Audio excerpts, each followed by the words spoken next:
पुन्हा एकदा तुमचं स्वागत आहे चर्चेमध्ये. सर्वे सर्वा कोण महाराष्ट्रामध्ये जे काही सर्वे करण्यात आले, सर्वेक्षण झाले, या सगळ्या सर्वेक्षणांचं आपण मूल्यमापन करतोय. आणि त्याबरोबरीनं आपल्यासोबत प्रदीप लोखंडे आहेत, भाऊ तोरसेकर आहेत, युवराज मोहिते आहेत, प्राध्यापक प्रकाश पवार आपल्यासोबत आहे आणि सुरेश भटेवारा आपल्यासोबत आहेत. प्रदीप लोखंडे, तुम्हाला पुन्हा प्रश्न विचारायचा आहे, कारण तुम्ही वेगवेगळ्या प्रकारची सर्वेक्षणं बघितली, प्रॉडक्ट सर्वे तुम्ही बघितलेले. यावेळची जी काही निवडणूक होती, एक प्रकारचं प्रॉडक्ट असल्यासारखंच स्वरूप या सगळ्या निवडणुकीला होतं. तुम्ही कशा प्रकारे बघताय ही जी सर्वेक्षण आहेत, एक्झिट पोल्स आहेत, तुम्ही अशा प्रकारच्या प्रॉडक्टच्या सर्वेमध्ये सर्वेक्षणामधून गेलेला आहात, काय वाटतं तुम्हाला या सगळ्या पोल्सवर? नाही, सर्वे जेव्हा करतात तेव्हा त्याला सायंटिफिक असतंच ते, म्हणजे त्यात कुठंही दुमत नाही. आणि आता इतके छान छान टूल्स आलेले आहेत, त्या टूलचा उपयोग करून केलं जातं. आता मगाशी जसं पवारांनी सांगितलं तसंच आहे की आता भारतात सर्वे करताना आपण पूर्वी काय म्हणायचं, एका कॉन्स्टिट्युन्सीमध्ये गेलो, 300 लोकांना भेटलो, परत आलो आणि माझा हा सर्व, असं नाही करता येत.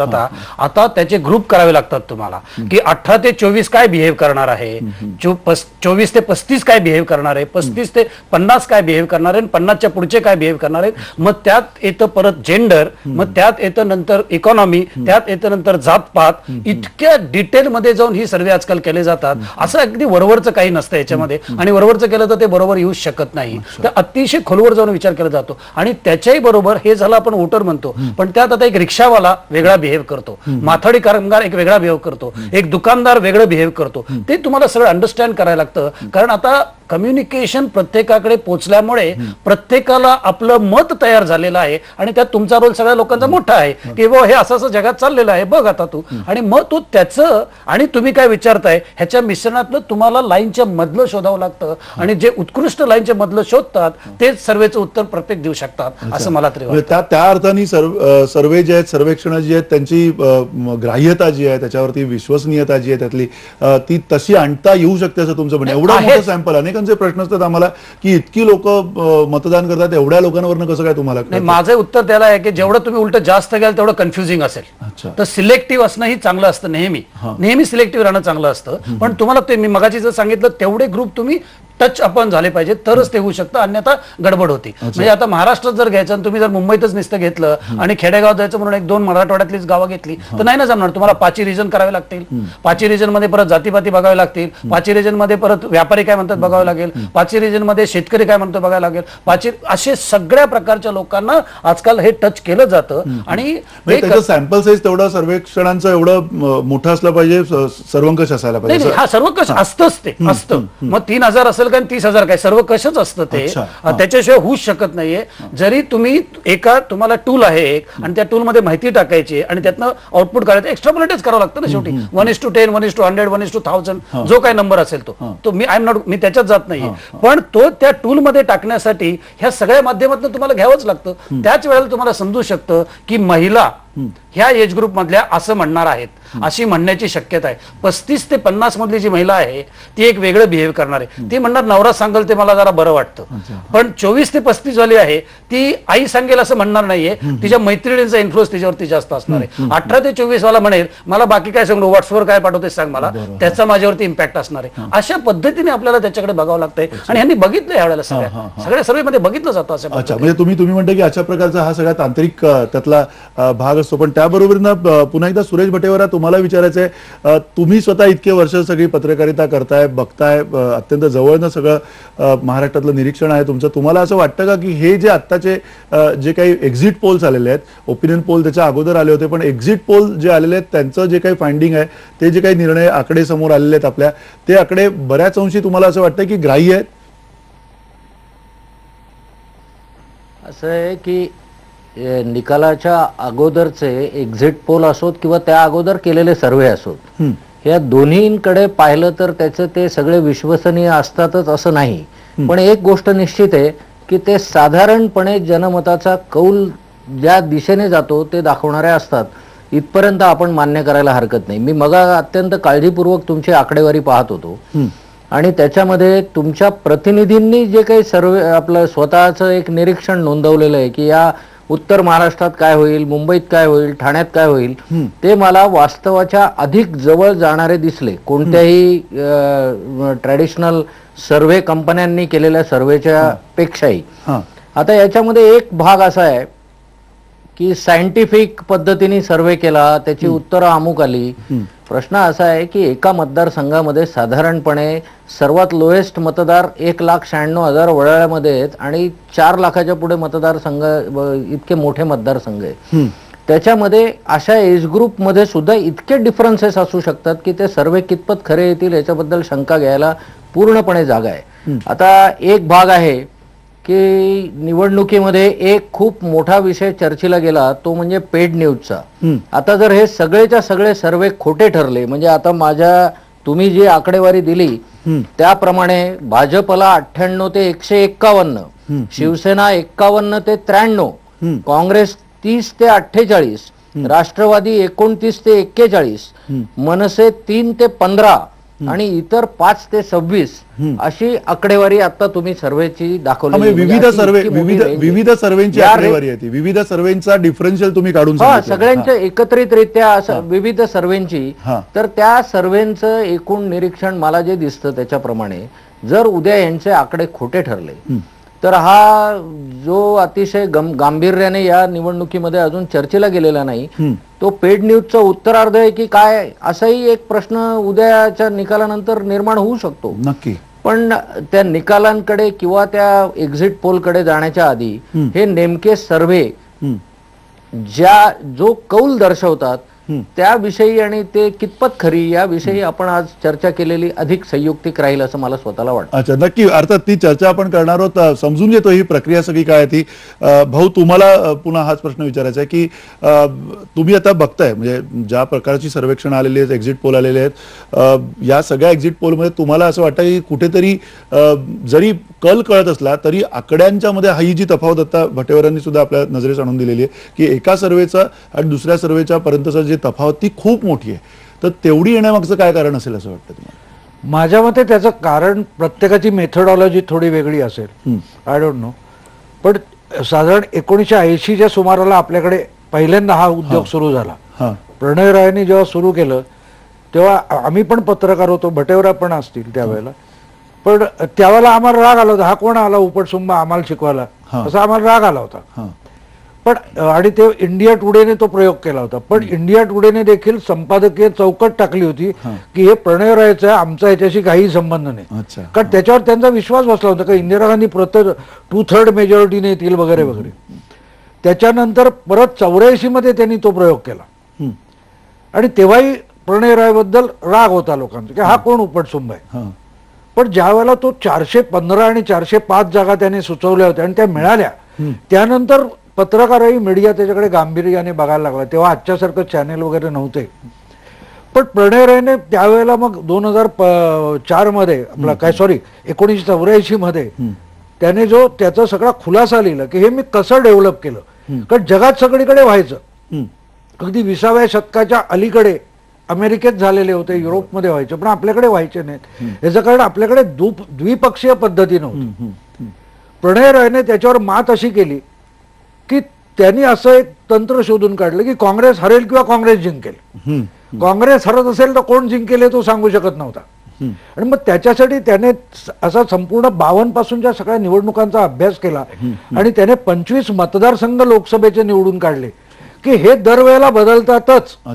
आणि मग ते बदलतात तर त्याचा भोवतालच्या परिसरावर कसा परिणाम होतो, किती टक्क्यांनी होतो, असं ते संपूर्ण पॉलिटिकल लॉजिक तयार केलं होतं, राजकीय तर्कशास्त्र तयार केलं होतं. आणि मग ते त्या ठिकाणी समजा हे बदलणारे आहेत या ठिकाणी सडन चेंज जो होतो तो 10%, 5% होतो, तर त्याचा बाजूच्या 25-30 मतदारसंघावर किती टक्क्यांनी परिणाम होतो, असं त्याने ते गणित मांडलं होतं आणि ते केलं होतं. मला वाटत नाही आज आपण त्या मेथोडॉलॉजीवर जात नाही, उलट लोखंडेंनी सांगितलं तसं घेतात. मग ते तुम्हाला सॅम्पल सर्वेवर जातात. त्यामुळे आजचं जे बाजारी सर्वे होतात एखादं प्रॉडक्ट टाकण्यासाठी त्या पद्धतीत होतात, त्यामुळे त्याचं जागांमध्ये कन्व्हर्शन करणं फार अवघड. अच्छा, तुम्ही म्हणताय जागांमध्ये कन्व्हर्जन करणं अवघड आहे. पण युवराज, हाच प्रश्न आहे की खरं तर इतका वेगवेगळा समाज आहे आपला सगळ्यांचा आणि या सगळ्या समाजातली वेगवेगळी माणसं, वेगवेगळ्या त्यांच्या आशा आकांक्षा, हे सगळं या सर्वेमध्ये बांधणं कठीण आहे. आणि अशा वेळेला ज्यावेळेला आकडे दिले जातात समोर, ते आकडे बऱ्याचदा अविश्वसनीय वाटतात. अगदी सगळ्या पत्रकारांना विचारल्यानंतर सुद्धा एवढंच कळतं, अनेकांना आम्ही विचारलं. मला वाटतं तुम्ही सुद्धा कदाचित या आकड्याची सहमत नसाल. काय तुमचं या सगळ्या एक्झिट पोल बद्दलचं पहिलं निरीक्षण आहे? नाही, माझं पहिलं निरीक्षण असं आहे, एक तर सगळ्यात महत्वाचं म्हणजे जर सेफोलॉजी हे जे म्हणतात की सर्वे करतात आणि हे शास्त्र असेल तर शास्त्र हे कुठेही वेगवेगळं नसतं. जर ते शास्त्र असेल तर सगळ्यांचे आकडे सारखे पाहिजेत. मग सगळ्यांचे आकडे सारखे काय येत नाहीत? म्हणून मला असं वाटतं की त्या शास्त्रामध्ये काहीतरी गडबड आहे किंवा ही जे करणारी मंडळी आहेत ही काहीतरी लबाडी करतायत. आणि सगळ्यात महत्वाचं म्हणजे जे प्रणव राऊताचा उल्लेख झाला, प्रणव रायने ज्या पद्धतीने तर्कशास्त्र केलं, आता हे सॅम्पलिंग करतायत. ह्या सॅम्पलिंग करताना सगळे लोक सारखं शास्त्र वापरतात का? तर मला असं वाटतं ते वापरत नाहीत. आणि म्हणूनच जेव्हा लोकसभेमध्ये चाणक्यांनी सांगितलं होतं की भाजपला जास्त मिळेल, म्हणजे लोकसभेच्या निवडणुकीत आपल्या सगळ्यांनाच असं माहित होतं की इथे आता नवा चेहरा आलेला आहे मोदींचा आणि मोदींना आता पंतप्रधान मोदी होतील. हे लोकांना माहित नव्हतं किंवा वाटलं नव्हतं की भाजपला खूप मोठी जागा मिळेल, ते त्यांनी सांगितलं. पण प्रश्न असा असतो की जेव्हा विधानसभेची निवडणूक येते तेव्हा समीकरणं बदलत असतात. आता त्याच पॅटर्नने सगळं जात नाही. म्हणून माझं दुसरं असं म्हणणं आहे, आता हे जे काही सर्वे आलेले आहेत या सर्वेचे एक तर हे शास्त्र आहे का याचाच एक प्रश्न उपस्थित करायला पाहिजे. शास्त्र असेल तर मग सगळ्यांचे आकडे सारखे का नाही? आणि दुसरं, समजा हे उद्याचं आता काही तासातच आपण ही चर्चा करतोय, काही तासांनीच आता काय खरं आहे पेटीत दडलंय ते बाहेर येणार आहे. त्यामुळे आपण सगळेच आता जी चर्चा करतोय हे धाडसाच आहे. पण तरी मला असं वाटतं की समजा उद्या या जे काही सर्वे आलेले आहेत, जे काही भाकीत आलेले आहेत, हे आकडे खोटे ठरले तर काय, मला असं वाटतं यांच्यावर कारवाई करायला पाहिजे. कारण यांना कायद्याचा कुठलाही आधार नाहीये. कुठल्या कायद्याच्या आधारे या सगळ्या ज्या काही कंपन्या आहेत, सर्वे कंपन्या ह्या तयार होतात, त्यांना कायद्याचा काय आधार आहे? माझं म्हणणं असं आहे की जर हे आकडे खोटे ठरले असतील तर त्यांच्यावर कारवाई व्हायला पाहिजे. अन्यथा ही बजबजपुरी माजणार आहे. आणि कोणी उठतं आणि सर्वे करतं. शास्त्र असेल तर ते शास्त्र अमेरिकेत एक, भारतात एक असं होत नाही. शास्त्र हे सगळीकडे सारखं असतं, त्याचे नियम सारखे असतात. म्हणून मला असं वाटतं की या सगळ्यांवर एक वचक असला पाहिजे. लोकांना उगाच गुमराह करण्याचा प्रयत्न या सगळ्यातनं होत. नक्की नक्की तुमचा जो मुद्दा आहे, तुमचा मुद्दा जो आहे, आपण पुन्हा एकदा चर्चेला येऊयात एका छोट्याशा ब्रेक नंतर. पण ब्रेक नंतर आपण जो युवराज मोहिते यांनी उपस्थित केलेला मुद्दा आहे की सर्वेंवरती वचक असावा का, ओपिनियन पोल आधी घेतले जातात, त्या ओपिनियनमुळे अनेक लोकांची मतं बदलतात का, ही आपण तपासणार आहोत. आणि या सगळ्या कार्यपद्धतीबद्दल पुन्हा एकदा तज्ज्ञांकडनं आपल्यासोबतच्या ही चर्चा आपण पुढे नेणार आहोत. कुठेही जाऊ नका, पहा ऐकून घेत.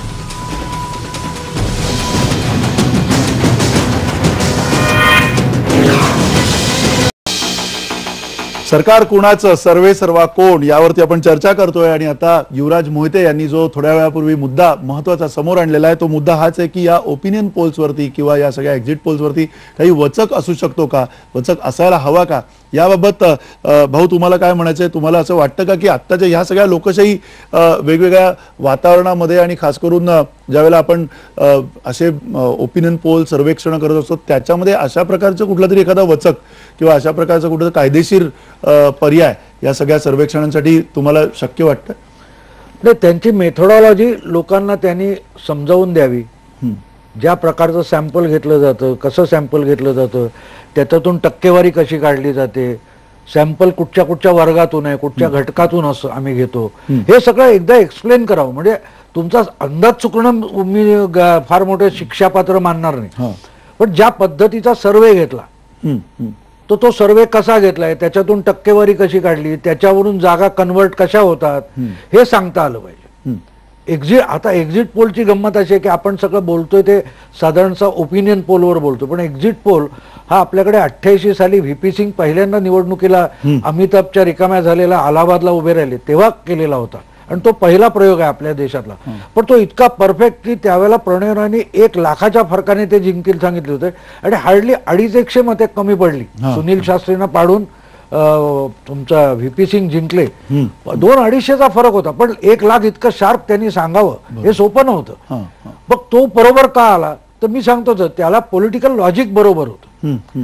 आता गंमत अशी असते की तुम्ही प्रत्येक कॉन्स्टिट्युएन्सीमध्ये लोक जातात, बदलतात, पण तुम्ही सॅम्पल कोणाचा घेणार आहात, त्याच्यात जो बदलणारा वर्ग आहे, प्रत्येक पक्षाची 70% मतं ठरलेली असतात, तर तो जो बदलणारा मतदार आहे, त्यामुळे जो दरवेळा बदलतो आपलं मत, त्याच्यावर जर तुमचा सर्वे कॉन्सन्ट्रेट झालेला असेल तर मग त्याचे अधिक चांगले रिझल्ट येऊ मला मला वाटतं तुम्हाला पण एक मुद्दा मगाशी त्याच मुद्द्यावरती वचक अशा अर्थाने शक्य आहे का, किंवा हा जो बदल आहे तो बदल तेवढा टिपणं शक्य आहे का एवढ्या मोठ्या सॅम्पल? नाही, आणि एक आपण दुसऱ्या बाजूने बघूया. मी वेगळ्या पद्धतीने बघतो याच्याकडे. मला सांगा, कुठलीही मोठी कंपनी जगातली एक जेव्हा प्रोडक्ट लॉन्च करते त्याच्या अगोदर माहिती घेतीच, आणि ती माहिती अचूक ठरती. बरेच ठिकाणी ते सांगतात की ह्या टाईपचं असं प्रोडक्ट दिलं, एवढ्या कॉस्टला दिलं तर ग्राहक घेणार. ग्राहक म्हणजे कोण हो? शेवटी मतदारच ना. तो मी माझ्या डोळ्यातनं त्याला ग्राहक म्हणतो. इथे जे नेत्यांचे सगळ्यांचे फोटो ते त्याला काय म्हणतात की त्याला ते मतदार म्हणतात, एकच माणूस. आणि तिसरा एक हिंदुस्थान लेव्हलचे चेअरमन आहेत ते त्याला ग्राहक म्हणतो. अशा, आणि आमच्यासारखे लोक त्याला ओपिनियन लीडर म्हणतात. हे आम्ही सगळे त्याला ओपिनियन लीडर म्हणतो. माणूस एकच, आणि त्याच्याकडनंच आम्ही माहिती घेतो. तर म्हणून मला म्हणायचंय की तो एखाद्या वेळेस कंपनीच्या मॅनेजिंग डायरेक्टरलाही खोटं सांगू शकतो कारण तो त्याच्या खिशात हात घालतोय. तो राजकारणाला पण एखाद्या वेळेस खोटं सांगू शकतो कारण तो त्याला मत मागतोय, पण आम्ही त्याच्याकडे काहीच मागत नाहीये. हे जे सर्वे करणारे लोक आहेत ते, त्यामुळे थोडीशी बरी माहिती मिळण्याची शक्यता असते. ऍक्सेप्ट केलं पाहिजे. लोखंडे सांगतात त्याच्यात मी थोडी गंमत दुरुस्त करतो. तुम्ही लोकसभेच्या वेळेला सतत बघितलं असेल तर एक आपल्याला दिसलं असेल की प्रत्येकाला ते घ्यायचं, तुम्हाला पंतप्रधान कोण पाहिजे, बरोबर. जवळजवळ 6 महिने सर्वे चालला. मग त्याच्यात मोदी टॉपला दिसायचे. पण मोदींना जे मतं दाखवत होते टक्केवारीमध्ये, ती टक्केवारी भाजपमध्ये रिफ्लेक्ट होत नव्हती. आता इथे गल्लत कशी होते की तुम्ही पंतप्रधान म्हणून कोण विचारलं की लोकांसमोर मोदींचा चेहरा आहे, मोदी सांगतात. पण तुम्ही भाजपला मत देणार का? तर जोपर्यंत भाजपचा चेहरा म्हणून मोदी समोर आणला जात नाही तोपर्यंत तो मतदार कन्फ्युज होतो. मग तो इकडे 12% दाखवतो किंवा 17% दाखवतो, तिथे 31% दाखवतो. म्हणजे तुम्ही जसं म्हणताय तसं पुन्हा सुरेश भटेवरा, तुम्हाला असं शक्य वाटतंय का या वेळच्या या सगळ्या सर्वेक्षणाच्या अंती तुम्हाला असं वाटतंय का की हे जे सगळे आकडे आहेत ते वेगवेगळ्या विविध कारणांमुळे, स्थानिक कारणं असू शकतील, स्थानिक राजकीय परिस्थिती असू शकेल, या सगळ्या कारणांवरती पूर्णपणे अवलंबून असल्यामुळे ह्या आकड्यांची जी काही शाश्वती आहे ती फार काही आपल्याला देता येत नाही, आणि अशीच परिस्थिती उद्या कदाचित आपल्याला डोळ्यासमोर येऊ शकेल येणाऱ्या काळात? असं आहे की मतदारसंघामध्ये प्रत्येक पंचरंगी लढत आहे असं आपण सुरुवातीपासून म्हणतोय. ती अंतिम क्षणात तिरंगी किंवा दुरंगी झाली असेल इथपर्यंत येऊ शकते. आता प्रश्न असा आहे की मग भाऊ तोरसेकरांनी उल्लेख केला तो बरोबर आहे की युरोप आणि अमेरिकेमध्ये कृत्रिम जनमत तयार करण्याचं जे काही एक प्रयोग गेल्या काही वर्षात झाले त्याची पुनरावृत्ती आपण भारतामध्ये होताना पाहतोय, आणि त्याचं लार्जर स्वरूप लोकसभा 2014च्या निवडणुकीत पाहायला मिळालं किंवा आत्ताही आपण पाहतो आहोत. तेव्हा या कन्सेप्च्युअलायझेशन मध्ये, म्हणजे सर्व्हेतून येणारं ज्या पद्धतीने प्रॉडक्ट समोर मांडलं जात आहे त्याच्यामध्ये एक गोष्ट सूत्र म्हणून मी आपल्याला सांगू इच्छितो की मीडिया प्रभावी ठरतोय हे प्रत्येक उमेदवाराला कल्पनाच आहे. आणि मीडिया प्रभावी ठरतोय तर मीडियाचा वेगवेगळ्या माध्यमातून कसा उत्तम प्रकारे उपयोग करून घेता येईल याचा प्रयत्न राजकीय पक्षांनी चालवला आहे. त्याच्यामध्ये आज निवडणुकीच्या निकालाच्या पूर्वसंध्येला भाजप सर्वात आघाडीवर दिसते, कारण त्यांनी तो प्रयोग अतिशय उत्तम प्रकारे केला असं आपण म्हणू शकतो, आणि त्यांना लोकसभेच्या निवडणुकीत यशही मिळालं. प्रश्न एकच याच्यातून उद्भवतो की अशा प्रकारे कृत्रिम जनमत तयार होऊन त्याच्यातून जे काही रिझल्ट येतात त्याच्यातून जे अंतिम प्रॉडक्ट, म्हणजे सरकार नावाची वस्तू उदयाला येते, ती खरंच रिझल्ट देणारी असते का, की आपण मतदारांची दिशाभूल करणारेच हे सगळे निष्कर्ष लोकांच्या पुढे लादले, असा एक त्याच्यातून विषय पुढे येऊ शकतो. अच्छा, नक्की. मला वाटतं युवराजमध्ये तुम्ही पण सहमत व्हाल त्यांच्याशी. अर्थात म्हणजे सरकारला प्रॉडक्ट म्हणतोय, राजकीय नेत्यांना आणि या सगळ्या यंत्रणेला. मला वाटतं प्रदीप लोखंडे तुमचा पण प्रभाव दिसतोय आमच्यावरती. तुम्हाला पटतंय का हे? नाही, तो प्रोडक्ट तसं नाही बनलं. नाही, मला हॅलो, हा बोला युवराज. मला असं वाटतं की त्याला म्हणजे लोकशाही प्रोसेसला प्रोडक्ट म्हणणं हे धाडसाचं आहे आणि असं म्हणू नये. माझं म्हणणं असं आहे, मगाशी आता भटेवरा म्हणाले ते खरं आहे की ज्या पद्धतीने आता आपण म्हणतो की ओपिनियन पोल करू नये, त्याच्यावर बंदी आलेली आहे, पण जी सोशल मीडिया आहे त्याच्यावर हे सुरू होतं. लोकांवर एक दडपण आणणं, लोकांना त्यात बघा आता हा पक्ष पुढे आहे त्यामुळे लोकांचा एक कल असतो की या पक्षाला जर पुढे जास्त हे मिळत असेल तर तिथे जा, जिथे हवा आहे त्या हवेसोबत जा. माझं असं म्हणणं आहे की आता जो आपला सर्वे जो आपल्या प्रतिनिधींनी केलेला आहे तो अधिक तर्कसंगत वाटतो, कारण याचं कारण असं, कारण त्या भागाची एक वैशिष्ट्य, त्या मतदारसंघाचं वैशिष्ट्य, त्या मतदारसंघात याच्या आधी काय काय इतिहास झालेला आहे हे सगळं आपल्याला माहित असतं आणि त्या आधारे आपण तिथला एक जन्म, तिथे घडलेल्या घटना आणि पुन्हा असं आहे की या पक्षातनं त्या पक्षात आलेले, भाजपमध्ये 40-40 60-60 लोक बाहेरच्या पक्षातनं आलेले उमेदवार आहेत. अशा वेळी या सगळ्याचा पण बघायला लागतो. तिथे सॅम्पलिंग चालत नाही. तिथे हे बघायला लागतं की हा बाहेरून आलेला जो उमेदवार आहे, राष्ट्रवादीतून आलेला उमेदवार आहे, त्याचं तिथे स्वतःचं किती बळ आहे, त्याच्या किती कारखाने आहेत, त्याचं कुठल्या संस्था त्याच्या हाताशी आहेत, हे सगळं यशाचं गमक असतं. अशा वेळी ते सॅम्पलिंग इथे चालत नाहीत. म्हणून माझं म्हणणं तेच आहे, उद्या कुणी उठावं आणि एकूण एक वातावरण, एक हवा तयार करावी, त्या हवेमध्ये लोकांना त्या लाटेवर आणावं, हे असं सगळं जे काही गणित चालू आहे, मला असं वाटतं की हे एक पद्धतशीर रचलेला एक डाव आहे आणि म्हणून याला कायदेशीर मान्यता असली पाहिजे. कायदेशीर त्याच्या हे काहीतरी त्याला कायदेशीर असलं पाहिजे की कोणी सर्वे करायचा, त्यांची नोंदणी आहे की नाही, त्या नोंदणी करताना ते काय करणार आहेत, हे सगळं आल्याशिवाय या माणसांना नोंदणी करून देता कामा नये. कारण ही मतदारांची दिशाभूल आहे, मतदारांना एका वाऱ्यावर आणणं आहे, मतदारांना एका त्याचा गुंगीत आणणं आहे, असं मला स्पष्ट वाटतं. तुम्ही म्हणता की हा एक प्रकारचं कारस्थान आहे, डाव आहे. खरंच अशा प्रकारचं डाव आणि कारस्थान रस्ता येणं शक्य आहे का? ते एकाच कुठल्या राजकीय पक्षाला रस्ता येणं शक्य आहे का आत्ताच्या या इतक्या खुल्या मीडियाच्या वातावरणामध्ये? हेही आपण तपासूयात एका छोट्याशा ब्रेक नंतर.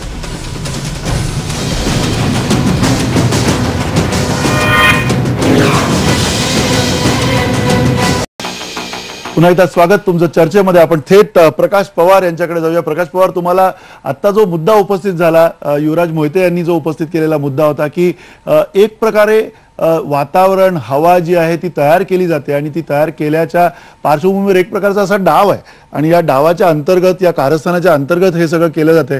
तुम्हाला ही परिस्थिती मान्य आहे का की ती सर्वांनाच खुली आहे, असा हा काळ आहे असं तुम्हाला वाटतं? मला असं वाटतं की याच्यामध्ये आपण काही प्रमाणामध्ये चुका करत आहोत. त्या कोणत्या आहेत?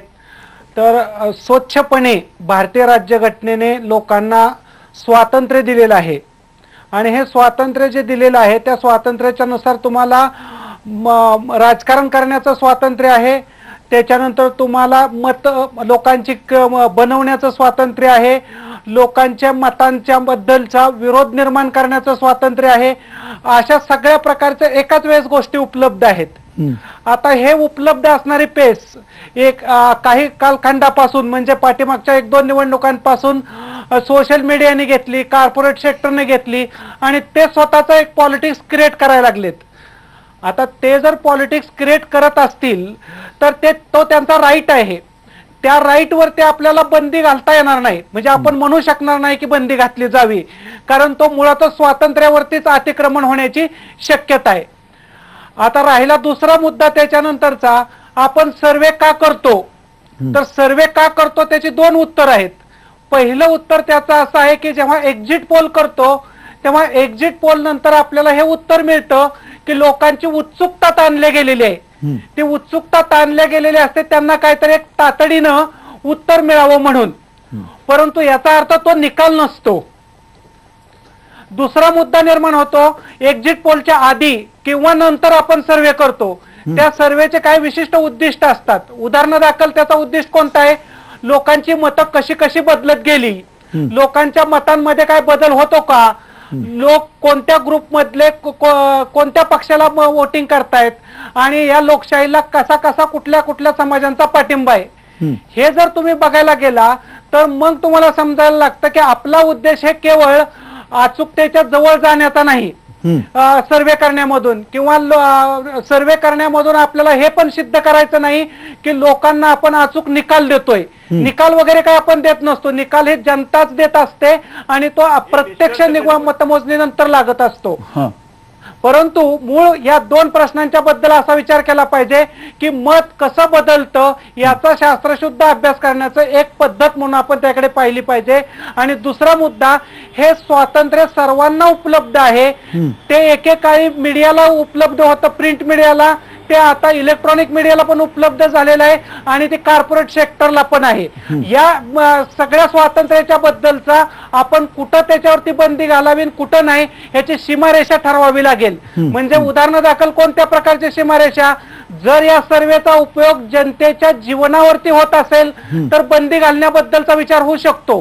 परंतु जेव्हा याचा परिणाम जीवनावरती न होता ते लोक हेतू पुरस्कार पॉलिटिक्सच क्रिएट करत असतील आणि पॉलिटिक्स क्रिएट करण्यामध्येच त्यांना रस असेल तर मात्र ते असे म्हणू शकतात, जसा एखादा पुढारी, जसं एखादं कायदेमंडळातलं विधेयक पॉलिटिक्स क्रिएट करत होतं तसंच आम्ही ते पॉलिटिक्स क्रिएट करत आहोत, तर त्याच्याबद्दल आपणाला फार मोठा आक्षेप घेता येत नाही असं मला वाटतं. नक्की. पण तुम्ही जे म्हणतात की असं करता, त्याच्यातनं एक दुसरा मुद्दा असा निघतो की अशी गोष्ट करता येणं सहज साध्य शक्य आहे. जो मुद्दा, ज्या मुद्द्यावरनं खरं तर युवराज मोहिते यांनी हा प्रश्न उपस्थित केला होता. पुन्हा प्रदीप लोखंडे, मी भटेवरांकडे पण जाणार आहे, पण तुम्हाला हे मान्य आहे का की ही अशी हवा करता येऊ शकते आणि अशा प्रकारचं कारस्थान हा शब्द त्यांनी वापरलेला आहे, कट त्यांनी हा शब्द वापरलेला आहे, डाव म्हटले होते ते, तर तुम्हाला हे मान्य आहे का की अशा प्रकारचा डाव रस्ता येतो, एक कारस्थान रस्ता येऊ शकतं? नाही, मी तुम्हाला एक अगदी जुनी गोष्ट आणि महाराष्ट्रातल्या भयंकर मोठ्या राजकारण्यांनी मला स्वतःला सांगितलेली गोष्ट सांगतो तुम्हाला.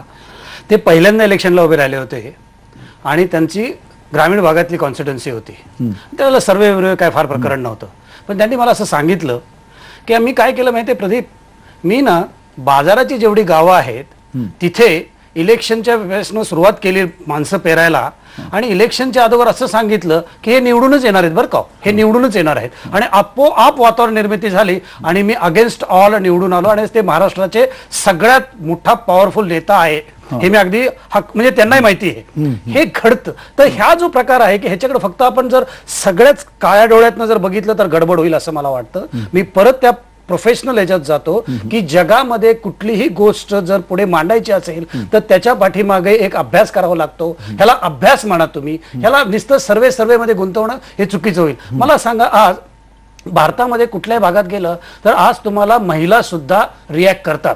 आता तुमचंच उदाहरण घ्या, तुम्ही महाराष्ट्रावर गाडी फिरवली, आज असं तुम्हाला कोणी माणूस भेटला की नाही मी सांगणार नाही, मी लपून पळून गेला, असं झालं का? नाही, ते एक्सप्रेस करतायत. तर ती जी ग्राहक म्हणा, त्याला मतदार म्हणा, तो जो एक्सप्रेस करतोय हे ग्रास्प करणं ही आपली जबाबदारी आहे आणि त्यातनं चांगलं निश्चितच बाहेर येणार आहे ही मला गॅरंटी मी तुम्हाला सांगतो. कारण मागच्या वेळेला ज्या चुका झाल्या त्या पुढच्या वेळेला होणार नाहीत ह्याचे सर्व पक्ष जबाबदारी घेणार आहेत, हे आपल्याला लक्षात ठेवावं लागणार आहे. किंवा हे फालतू काहीतरी मी जर बोललो तर मला पुढच्या वेळेला ह्याचं उत्तर द्यावं लागणार आहे. हे आता तरुण मतदार जोरात ठोकून सांगतो, हे पूर्वी सांगायची कोणाची ऐपत नव्हती. तर हे सगळ्या ज्या गोष्टी घडत चाललेल्या आहेत त्यामुळे त्याला बंदी घालणे किंवा काय, कारण आपलं अमेरिकनायझेशन नाही मी म्हणते, अमेरिकनायझेशनच्या विरोधातला मी पण स्वतः, पण आपल्याला हे लक्षात घ्यायला पाहिजे की जर सायंटिफिक ह्यातनं होऊन आणि त्याचा देशाला त्या मतदारा अल्टिमेटली जर फायदा होत असेल तर हे व्हावं अशी माझी इच्छा. अच्छा, पुन्हा सुरेश भटेवरा, हाच मुद्दा आहे की हे सगळे जे काही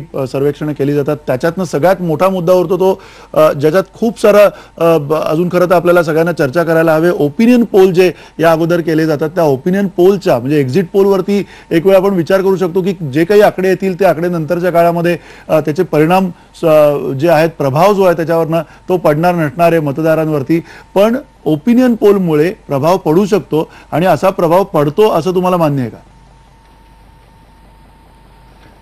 तुम्ही आता जो मुद्दा उपस्थित केलेला आहे त्याच्यामध्ये मी मगाच्या सेक्टरमध्ये एक गोष्ट आपल्या पुढे नमूद केली होती की कृत्रिम जनमत तयार करण्याचे काही प्रयोग या देशामध्ये सुरू झालेले आहेत. पण मगा भाऊ तोरसेकरांनी जो मुद्दा मांडला तो मला या निमित्ताने फार महत्वाचा वाटतो.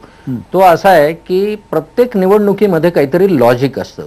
आत्ताची ताजी निवडणूक जर आपण घेतली तर याच्यामध्ये एक गोष्ट लक्षात येते आपल्या की भाजपने अत्यंत जिद्दीने, अत्यंत ताकदीने, सर्व सामर्थ्यानिशी निवडणूक लढवली. मोदींच्या पार तालुका पातळीपर्यंत 27-28 सभा आयोजित केल्या. म्हणजे जास्त जोखीम आपण उचलली तर त्याचा जास्त परतावा मिळतो. हे जे काही लॉजिक आहे त्या लॉजिक प्रमाणे भारतीय जनता पार्टीने विडा उचलला आणि त्याचा जास्तीत जास्त प्रचार घडवून आणण्याकरता सर्व माध्यमांचा यथेच्छ वापर केला. मग त्याच्यामध्ये आज कसं दिसतं की माध्यमांमध्येही भाजप पुढे, प्रचारामध्येही भाजप पुढे, पण प्रत्यक्षात वास्तव काय की 253 उमेदवारांमध्ये 65 उमेदवार ऐन वेळेवर आयात केलेले, जे संघाच्या शाखेत कधी गेले नाही किंवा ज्यांच्यावर भाजपचे मूलतः संस्कार नाहीत, असे संपूर्ण 253 मध्ये 50 किंवा 60 उमेदवार अगदी आपण टाऊन सुलाखून शोधून काढले तर निघतील. ही भाजपची अवस्था. खरं म्हणजे या वेळेला असं झालं की निवडणूक सत्तेवर होता काँग्रेस आणि राष्ट्रवादी, पण त्यांची फारशी चर्चाच होताना दिसत नाही. चर्चा झाली ती बीजेपी आघाडीवर राहील की शिवसेना आघाडीवर राहील. भाऊ तोरसेकर म्हणतात ते लॉजिक इथे दडलेलं आहे निवडणुकीचं. त्यांनी विश्वनाथ प्रताप सिंगांच्या निवडणुकीचं फार चांगलं उदाहरण दिलं. आता शिवसेना स्वतःच्या बळावर सत्तेत येईल असं एक लॉजिक मांडलं जातंय. म्हणजे आज परिस्थिती अशी आहे की भाजपचं काय होणार आणि शिवसेनेचं काय होणार या पूर्वसंध्येला आपण ही चर्चा करतोय. राष्ट्रवादी पुरतं बोलायचं झालं एका ओळीत तर त्यांच्यावर जे आरोप झाले त्याचे समर्थनीय ते उत्तरं देऊ शकले नाही. हे वास्तव आपण डोळ्यांनी बघितलंय. आणि काँग्रेसने लढाईच्या अगोदरच आपली शस्त्र खाली ठेवली होती हेही वास्तव आपण या निवडणुकीत बघितलंय. या लॉजिकच्या पार्श्वभूमीवर आज जे काही एक्झिट पोलनी आपल्या पुढे चित्र निर्माण केलंय, मी सुरुवातीलाच म्हटलो त्याप्रमाणे की साधारणपणे एकूण मतदानाचा त्या दिशेने जाणारा कौल याच्यातून प्रकट होत असतो. त्याच्याप्रमाणे भाजपला अधिक जागा मिळतील, शिवसेनेला नंबर 2च्या जागा मिळतील, नंबर 3च्या काँग्रेस आणि 4ला राष्ट्रवादी असेल. अशा प्रकारचा जो काही निष्कर्ष एक्झिट पोलनी काढलेला आहे तो बरोबर असला तरी वाद जो आहे तो आकड्यांवर आहे. म्हणजे 80 पासून ते 151 पर्यंतचा आकडा खरा, याच्यातला नेमका मध्यावर कुठे येतो किंवा आणखीन खाली कुठे जातो हा उद्याच्या निकालातूनच स्पष्ट होणार आहे. नक्की नक्की तुम्ही म्हणताय की उद्याच्या निकालातून स्पष्ट होणार आणि अर्थातच त्या अगोदरची ही चर्चा आहे. कारण या चर्चेच्या आधारावरती ज्या आकड्यांच्या आधारावरतीच मुख्यमंत्री कोणी बनायचं, सरकार कोणी करायचं, स्वबळावर करायचं की नाही हे सगळे आडाखे गेल्या काही काळामध्ये बांधण्यात आलेले आहेत. युवराज मोहिते, या सगळ्या पार्श्वभूमीवर ओपिनियन पोल जो आहे, तुम्ही जसं मगाशी म्हणालात की एक प्रकारे असं मत जे आहे ते लोकांचं बनवण्याचा एक डाव रचला जातोय. तुम्हाला अजूनही हे म्हणायचंय का की या ओपिनियन पोलमुळे अशा प्रकारचा मत बदलण्याचा प्रवाह जो आहे तो संपूर्णतः बदलण्याची क्षमता अशा या सगळ्या आयुधांमध्ये आहे? माझं म्हणणं एवढंच आहे की आता ही निवडणूक जर आपण बघितली तर या निवडणुकीमध्ये मुद्दा काय होता, या निवडणुकीमध्ये मुद्दा आता जे सरकार होतं त्या सरकारच्या भ्रष्टाचाराचा फारसा गाजला नाही, तर या निवडणुकीत जो मुद्दा गाजला तो शिवसेना वर्सेस भाजप हेच सगळं नाटक झालं होतं. माझं म्हणणं आहे की आता आपण सर्वेंवर बोलतोय त्यामुळे सर्वे हा हाईप निर्माण करतो की नाही तर तो करतो. मला याच्यातली खूप गंभीर गोष्ट दिसते आणि या निमित्ताने आपल्यासमोर मांडू इच्छितो. गंभीर गोष्ट अशी आहे की मतदान हे गुप्त असतं, ते कोणी कोणाला सांगायचं नसतं, हे खाजगी बाब आहे ती. या सर्वेतनं हे लोकांना विचारून घेणं हे ठीक आहे, आता त्याचं नाव नाही करणं, पण आज यावेळी जे नाशिकमध्ये घटना घडली एका बाईला जाळण्यात आलेलं आहे. उद्या या कोणी सोम्या गोम्या कंपन्या तयार होतात, त्या सगळ्या सर्वे करतात. उद्या जर सांगितलं की या समाजाने तुम्हाला मतं नाही दिली, या माणसांनी मतं नाही दिली, या बिल्डिंगने मतं नाही दिली, तर काय हाहाकार उडेल याचा आपण अंदाज केलेला बरा. तुम्ही जे हे म्हणताय तर गट आणि गण पातळीवरती तर लोक कळतात, साधारणतः गावागावामध्ये छोट्या छोट्या याच्यामध्ये हे कळतंच. म्हणजे इतकं आजचं राजकारण हे माणसांची मानगूट पकडून बसलेलं आहे. छोट्या छोट्या गावांमध्ये प्रत्येक जण, प्रत्येक घरातली माणसं कोणाला मतं देणार आहे इतपत आत्ताच्या राजकीय कार्यकर्त्यांना माहिती असते. तर तुम्हाला असं वाटतं का की खऱ्या अर्थाने ही सगळी प्रक्रिया गुप्त मतदानात आहे का? मोजणी बूथ वाईज मिळते आपल्याला. त्यामुळे ते काय नाही, ते कोणी दुसऱ्यांनी सांगायची आवश्यकताच नाही, तिथे अवेलेबल आहे ते सगळ्याला. त्याला ते हे केलं जाते ना, म्हणजे गुप्त मतदानाचं इथे एवढं मोठं आपल्याकडे लोकांना तो अधिकार दिलेला आहे. तो अधिकारच लोकांच्या त्या अधिकारावर मला असं वाटतं कुठेतरी एक हे करणं आहे आणि त्याला एक्सपोज करणं आहे. त्यामुळे हे गंभीर आहे असं मला वाटतं. पुढच्या काळामध्ये हे खूप गंभीर होईल. आणि म्हणून आतापासूनच मला असं वाटतं की जे शास्त्र म्हणत असतील तर ते शास्त्र नेमकं काय आहे हे आलं पाहिजे. तुम्हाला सर्वे करायचा, तो सर्वे कुठल्या सॅम्पलिंगच्या आधारे करणार आहात, आणि सगळ्यात महत्वाचं म्हणजे यापुढे ज्या मतदाराला तुम्ही विचारणार आहात त्याच्या जीवाला धोका होणार नाही याची शाश्वती यांनी द्यायला पाहिजे. नाहीतर पुढच्या काळात मोठा हाहाकार माजेल असं मला वाटतं. अच्छा, तुम्ही ज्या पद्धतीनं ही सगळी मांडणी करताय त्या बरोबरीनं भाऊ तुम्हाला हे मान्य आहे का की जे गुप्त मतदान आहे ते खऱ्या अर्थाने, म्हणजे आता थोडंसं आपण विषयांतर कदाचित होईल, पण जो मुद्दा आहे की या सगळ्या सर्वेमुळे कदाचित कोणी कोणाला मतदान केलं हे कळू शकतं, पण त्याहीपेक्षा इतरही काही आत्ताच्या ज्या सध्या परिस्थितीतल्या ज्या पद्धती आहेत, मतदानाच्या पद्धती आहेत, गट गण या पातळीवरती ज्यावेळेला जिल्हा परिषदेमध्ये सुद्धा मतदान केलं तर मतदान हे काही गुप्त राहतच अशी काही शाश्वत राहिलेलं नाही. पण बटेवरांनी आणि युवराजने जो मुद्दा काढला त्याला धरून मी थोडं एक वेगळे करेन की या सगळ्याचा वापर लोकांवर प्रभाव पाडून ती मतं आपल्याकडे वळवण्यासाठी कितपत होईल. आता त्या दोघांनी काढलेला मुद्दा बरोबर, पण मला वाटतं ते थोडे गोंधळल्यासारखे मला वाटले की या निवडणुकीचा अजेंडा या आधीच्या सरकारचा भ्रष्टाचार असला पाहिजे होता. तो सगळा गेल्या महिन्याभरात गुंडाळला गेला. आणि युती फुटली का, याच्यावर अन्याय झाला का, त्याला जागा पाहिजे होत्या का, युती टिकली पाहिजे होतं का, हाच सगळा गोंधळ झाला. आणि दुसरा मुद्दा होता की मोदी आले की सगळं क्लिअर करणार आहे, मोदी आले की चांगला कारभार म्हणणार. पण या ज्या महाराष्ट्रातले जे विषय आहेत, महाराष्ट्राचं जे राजकारण आहे, त्याचा सगळा भाग धुतला गेला. आता याचं कारण काय असू शकतं, तर तुम्ही लोकसभेच्या निकालांची जर विधानसभा वाईज आकडेवारी बघितली तर 246 जागी विधानसभेत युती आघाडीवर होती. पण एक गोष्ट स्पष्ट होती की कुठल्याही परिस्थितीत काँग्रेस आणि राष्ट्रवादी ही निवडणूक लढवूच शकत नाहीत. आणि त्याचा फायदा मग समजा हे ओपिनियन पोल आधी झाले किंवा आपण जाहीर न केलेले, तुम्ही चॅनलने न केलेले, पक्षांनी केलेले असणार. आणि त्याच्यात भाजपला कुठेतरी अंदाज आला असेल की हे विषय बाजूला टाकून जर आपण दोघेच आपसात लढाई करू शकलो तर मग मोदी करिश्म्यावर आपण स्वतः स्वबळावर पुढे येऊ शकतो. बरोबर. तर त्या दृष्टीने ओपिनियन पोल घेतला गेला असेल, जो पब्लिश झाला नाही. आणि आता सांगितलं जातं, मी आजच मठाच्या वेबसाईटवर आता बघितलं की तो काहीतरी 4 सर्वे अमित शहानी करून घेतले, त्याचे फायनल निकाल यायचे आहेत वगैरे वगैरे. तर त्या दृष्टीने याचा वापर होतोय. पण इथे भटेवरांचा मुद्दा मला महत्वाचा वाटतो की खऱ्या इश्यूवर निवडणूक झालीच नाही. आणि ही मग लोकशाहीची, मतदाराची, सामान्य जनतेची फसवणूक होऊ शकते. आणि तिथे मग ओपिनियन पोलवर कुठेतरी नियंत्रण असलं पाहिजे की तुम्ही या प्रकारे गॅम्बल खेळायला मदत करताय. तुम्हाला वाटतं? नाही, मला काय नाही, मला थोडंसं एक सांगायचं की आय अग्री की हा प्रभाव पाडतात वगैरे सगळं. पण ह्यात मुख्य एक गोष्ट लक्षात घेतली पाहिजे, ती अशी आहे की कुठलाही पक्ष घ्या भारतातला, तुम्ही त्याचा एक केडर आहे, ते त्याला वोटिंग करतं, त्यात थोडं बहुत कमी जास्त होतं, हे कुणीही मान्य करेल, कोणीही मान्य करेल, त्याला तुम्ही फार प्रभाव पाडू शकत नाही. ह्याचा उपयोग कुठे, दुरुपयोग किंवा उपयोग काय मला माहित नाही, आता तो शब्द वापरायचा, तो कसा केला जातो की शेवटपर्यंत 8 ते 10% मतदार असे असतात जे फेन्सवर असतात.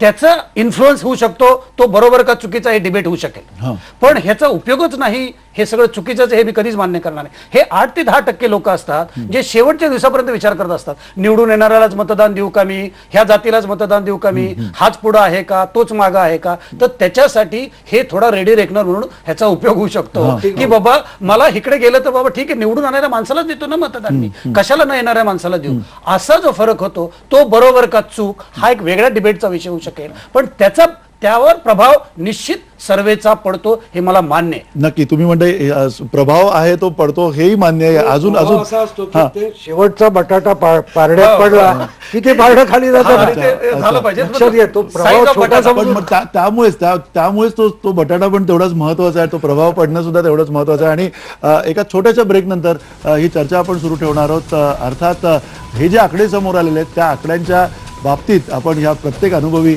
आपल्याबरोबरच्या पाहुण्यांना सुद्धा विचारणार आहोत, ते स्वतः या आकड्यांवरती कशा प्रकारे विश्वास ठेवतात किंवा त्यांचं या आकड्यांच्या संदर्भातलं काय प्रमाण आहे.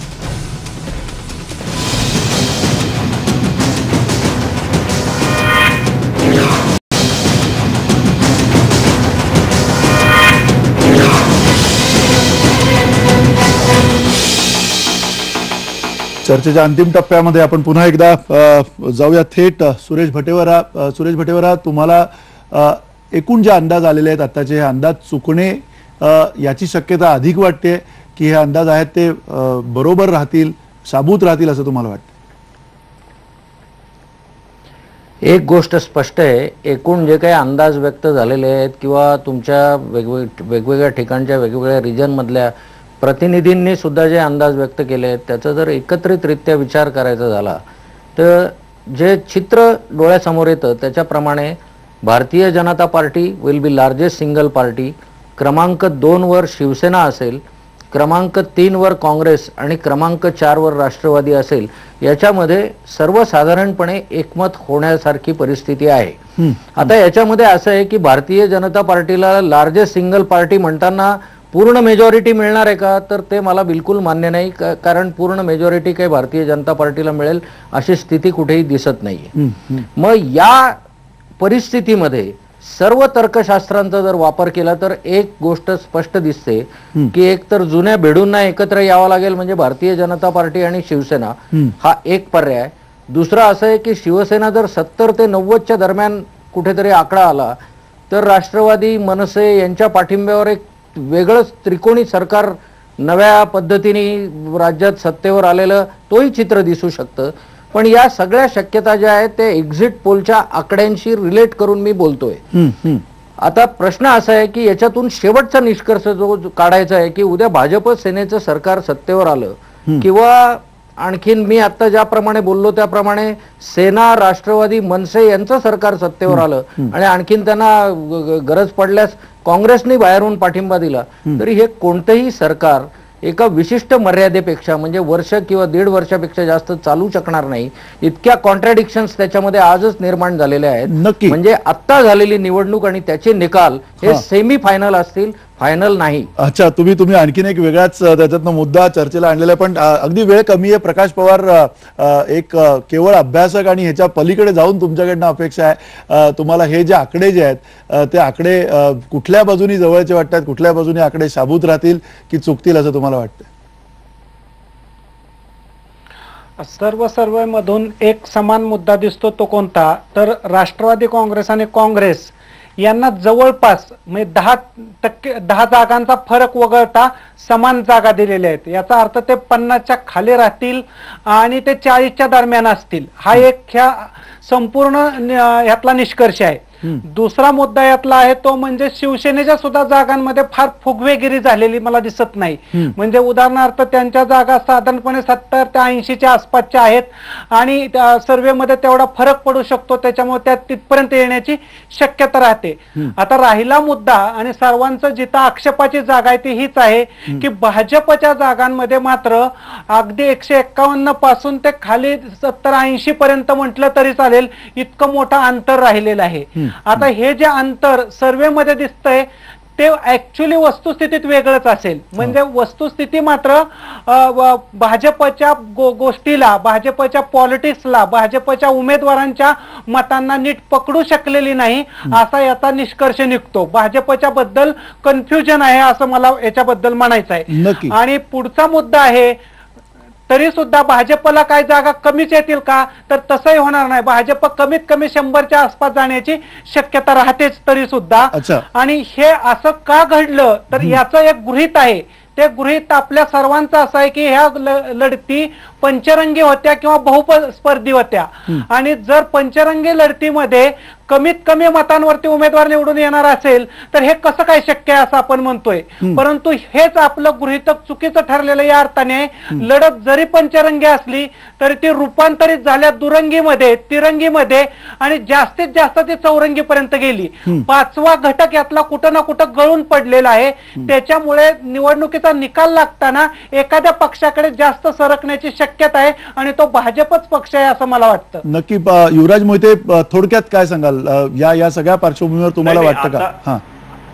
आता असं आहे की हे सर्वेचं समर्थन करणारे असं मानतायत की ह्याच्यात बदल होऊ शकतो. मग हे शास्त्र कसं आहे आणि ते पुन्हा असं म्हणतायत की भाजपच्याच बाजूने जाणार. मला इथे थोडासा संशय वाटतं यांच्या सगळ्यांच्या भूमिकेवर. कारण ते शास्त्र असेल तर ते शास्त्र एकच यायला पाहिजे तसं नाहीये. आपल्या प्रतिनिधींनी जो काही सर्वे केलाय त्याच्यात 93 जागा भाजपला दिलेल्या आहेत. मला असं वाटतं की आता माझा अंदाज किंवा मला जे वाटतं ते असं आहे की कुणालाही बहुमत मिळणार नाही आणि एकच पार्टीला निर्विवाद बहुमत मिळालं आणि तो सत्ता स्थापन केला अशी परिस्थिती नाही. कुणाच्या आणि कुणाच्या बरोबरीने जाऊन त्यांना युती करावी लागेल. ही युती करताना पण मुख्यमंत्री पदाचा उमेदवार कोण असेल याचाच जो विचार आहे तो प्रामुख्याने होईल. समजा आताच्या भाजपमध्ये जी काही मंडळी दावेदार म्हणतायत ती जर असतील तर शिवसेना त्याच्यावर जाईल का तर वाटत नाही. मग त्यांना राष्ट्रवादीचा पर्याय आहे का हे सगळे पुढचे प्रश्न आहेत. बरोबर, नक्की. पण तुम्ही म्हणताय निर्विवाद बहुमत मिळणार नाही. भाऊ, अगदी थोडक्यात सांगा तुम्हाला काय परिस्थिती वाटते? मला पण कोणाला बहुमत मिळेल असं वाटत नाही. पण मी सरकार आणि आकड्यामध्ये जात नाही.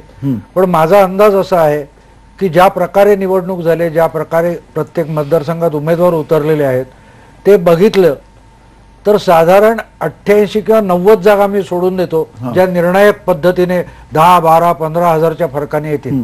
पण किमान 190 ते 200 जागा या अशा आहेत की ज्या अगदी कटोकट म्हणजे 500 पासून 5000 पर्यंतच्या फरकाने येतील आणि त्यामुळे निकालामध्ये तुम्ही सगळे एक्झिट पोल, सगळे ओपिनियन पोल आणि सगळ्या म्हणजे सस्पेन्स अजूनही सस्पेन्स शिल्लक आहे. उलथा पालच करणारा असेल. उलथापालत करणारा निकाल असेल असं सगळे हे अनुभवी आपल्या सोबत असलेले पाहुणे म्हणतात. आणि अर्थातच हा जो सस्पेन्स आहे तो आपल्याला उद्या उलगडणार आहे. आणि अर्थात सकाळी 6 वाजल्यापासून आपण या सगळ्या निकालांची प्रतीक्षा करणार आहोत. सकाळी 6 वाजल्यापासून IBN लोकमतवरती तुम्ही याचं कव्हरेज जे आहे ते दिवसभर पाहू शकणार आहात. या पार्श्वभूमीवरती खरा सर्वेसर्वा कोण आहे, तो मतदार राजा आहे हे आपण नक्की ठामपणे आत्ता तरी सांगू शकतो. धन्यवाद, नमस्कार.